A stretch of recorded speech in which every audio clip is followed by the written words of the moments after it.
Hello guys, कैसे हैं आप सब लोग। लेवल अप के एपिसोड 85 के साथ हाजिर हूँ। लास्ट एपिसोड के एंड पे हमने देखा था थॉमस, आंद्रे और लेनार्ड दोनों ही जिन्हू से मिलने के लिए आजिन गिल्ड आ जाते हैं, लेकिन जिन्हू का फोन ऑफ होता है और जिन्हू उसे कॉल करने की कोशिश कर रहा होता है। जिन्हू बहुत ज्यादा परेशान होता है और कहता है इनको यहाँ पर आए हुए 2 घंटे हो चुके हैं, अब इनका सबर जवाब दे जाएगा और ये दोनों फाइट करना शुरू कर देंगे। लेनार्ड बैठा सोच रहा होता है यहाँ पर तो ये थॉमस भी उससे मिलने के लिए आया हुआ है, पता नहीं मुझे उससे मिलने का मौका मिलेगा या नहीं। थॉमस जिन्हू से कहता है क्या बात है, जिन्हू कहाँ पर है, क्या वो किसी डंजन को क्लियर करने के लिए गया हुआ है या फिर वो अपने ऑफिस में रेगुलरली नहीं आता। उसी वक्त दरवाजा खुलता है और जिन्हू अंदर आता है। गिल्ड के सारे एम्प्लॉय जिन्हू को वहाँ पर देखकर बहुत ज्यादा खुश हो जाते हैं। जिन्हू कहता है मैंने बाहर बहुत सारे रिपोर्टर्स को खड़े देखा, मुझे लगा ही था कि थॉमस यहाँ पर आया होगा। जिन्हू रोते हुए जिन्हू से कहता है तुम मेरी क्लास क्यों नहीं अटेंड कर रहे थे। जिन्हू से कहता है मैं थोड़ा सा बिजी था। जिन्हू से कहता है तुम्हारे कपड़ों को क्या हुआ। जिन्हू से कहता है बहुत सारी डंजन ब्रेक हो रही हैं, मैं आराम से नहीं बैठ सकता, मुझे सारी डंजन्स को क्लियर करना है। साथ ही जिन्हू कहता है अगर मैं डंजन्स में नहीं जाऊंगा तो इग्रिस और बीरू का लेवल कैसे अप होगा। थॉमस जल्दी से जिन्हू के सामने खड़ा हो जाता है और कहता है काफी दिनों के बाद मुलाकात हुई। जिन्हू से कहता है कोरिया में क्या करने के लिए आए हो। थॉमस जिन्हू से कहता है मैंने तुमसे कहा था जब मेरा बाजू ठीक हो जाएगा मैं तुम्हारे साथ खाना खाने के लिए आऊंगा और साथ में तुम्हें एक गिफ्ट भी दूंगा। जिन्हू गिफ्ट की बात सुनकर हैरान हो जाता है।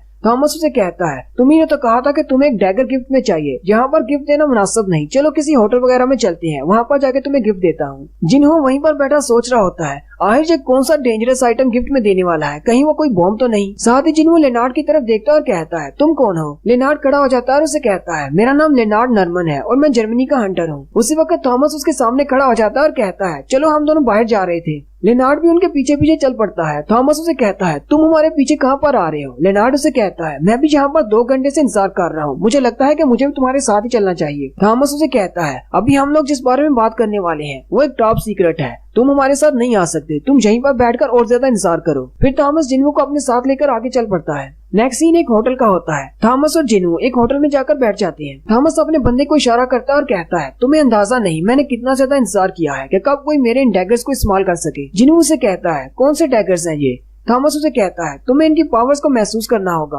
साथ ही वो डैगर्स वाले बॉक्स को खोलते हैं। थॉमस कहता है ये मेरी तरफ से तुम्हें गिफ्ट है। जिन्हू उसकी तरफ देखते ही कहता है ये तो केमिस्ट की बॉडी से बनाए गए डैगर्स हैं। थॉमस कहता है तुम तो वाकई में काबिल हंटर हो, सिर्फ एक बार देखकर ही तुम्हें पता चल गया कि ये केमिस्ट के डैगर्स हैं। जिन्हू से कहता है लेकिन तुम्हारे पास ये कैसे आए, केमिस्ट की बॉडी तो हंटर्स ब्यूरो के पास है। थॉमस उसे कहता है केमिस्ट के साथ फाइट के दौरान उसका एक दांत मेरे बाजू में गड़ गया था और उसका सबसे बड़ा दांत मैंने निकाल लिया और उसके साथ एक और दांत मुझे तोहफे में मिला था, तो गवर्नमेंट की तरफ से मैं इसे अपने पास रख सकता हूँ। अब क्योंकि मैंने अमेरिकन की जान बचाई थी तो मेरे लिए इतना तो कर ही सकते हैं, बाकी की सारी बॉडी हमने उनको दे दी थी। जिन्होंने उस डैगर को अपने हाथ में उठाता है तो उसके स्टैट्स बहुत ज्यादा अच्छे होते हैं, उसे प्लस 1500 टैग पॉइंट्स मिलते हैं। जिन्होंने कहता है मुझे लगा था शायद डीमन किंग का डैगर ज्यादा अच्छा है, हालांकि उससे मुझे सिर्फ 225 से टैग पॉइंट्स मिलते हैं। जिन्होंने उस डैगर को अपने हाथ में पकड़ता है और घुमाना शुरू कर देता है और कहता है इसे चलाना तो बहुत ज्यादा इजी है। थॉमस जिन्हों से कहता है ये तुम क्या कर रहे हो, मैंने अपनी पावर्स को बढ़ाया है लेकिन फिर भी अगर ये डैगर तुमने मुझे मार दिया तो मेरी बॉडी के आर पार चला जाएगा, इसलिए प्लीज इसे घुमाना बंद करो।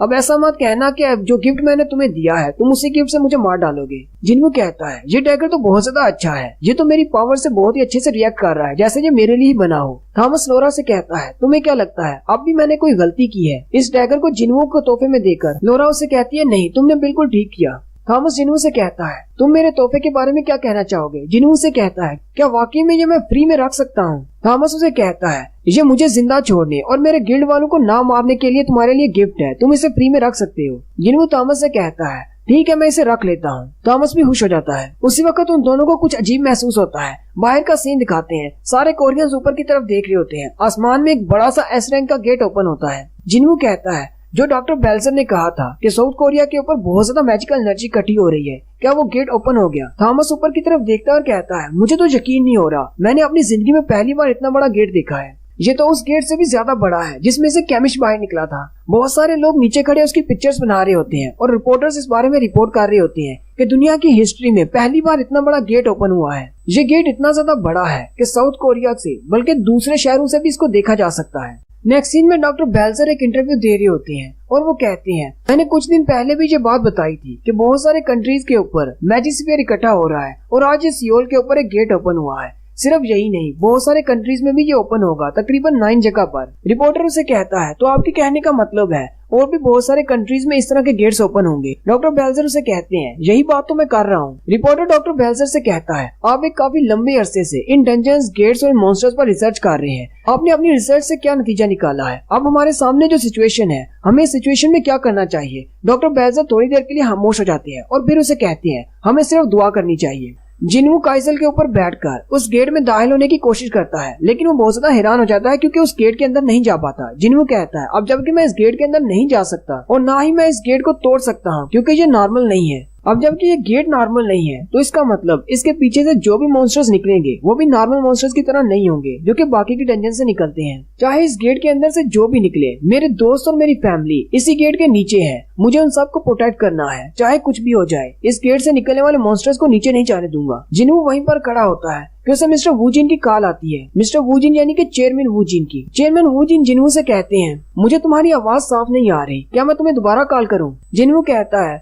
नहीं, दोबारा कॉल करने की जरूरत नहीं। मैं इस वक्त हवा में बहुत ज्यादा ऊंचाई पर हूँ और मुझे लगता है कि आज के बाद मुझे आपको चेयरमैन वूजिन कहना होगा। चेयरमैन वूजिन उसे कहते हैं तुम जो मुनासिब समझे वो मुझे कह सकते हो। वैसे भी मैं इस बात से बहुत ज्यादा हैरान हूँ कि मुझे चेयरमैन बना दिया गया, हालांकि मैं इस पोजीशन के लिए फिट नहीं हूँ। जिन्हू चेयरमैन से कहता है मैंने आपसे जो रिक्वेस्ट किया था एरिया को स्कैन करने की, क्या वो रिक्वेस्ट पूरी की? मिस्टर वूजिन उसे कहते हैं हाँ, हम लोगों ने अपने सैटेलाइट्स की मदद से पूरे एरिया को स्कैन किया है, लेकिन कहीं पर भी कोई नया गेट ओपन नहीं हुआ। जिन्हू ये बात सुनकर हैरान हो जाता है और कहता है क्या इस बड़े गेट के अलावा जैसे ही अपीयर हुआ था उसके पास से कोई भी डंजन गेट अपीयर नहीं हुआ? जिन्हू कहता है इस बड़े गेट को ओपन हुए पूरे 3 घंटे हो चुके हैं और पूरे 3 घंटे में पूरी दुनिया में कोई भी नया गेट ओपन नहीं हुआ। ये कोई कोइंसिडेंस नहीं हो सकता। मिस्टर वूजिन जिन्हू को बताते हैं हम उस गेट के नीचे जितने भी लोग रहते हैं उन सबको यहाँ से निकाल रहे हैं, ज्यादा भगदड़ न मचे, इसलिए हम स्टेप्स में ये काम करेंगे। मिस्टर वूजिन उसे कहते हैं इस दौरान तुम क्या करने वाले हो? जिन्हू कहता है मुझे नहीं पता कि कल क्या होने वाला है, लेकिन मुझे अपनी तैयारी करना होगी। फिर वो हंटर एसोसिएशन के जिम्नेजियम में चला जाता है और बीरू को बाहर निकालता है।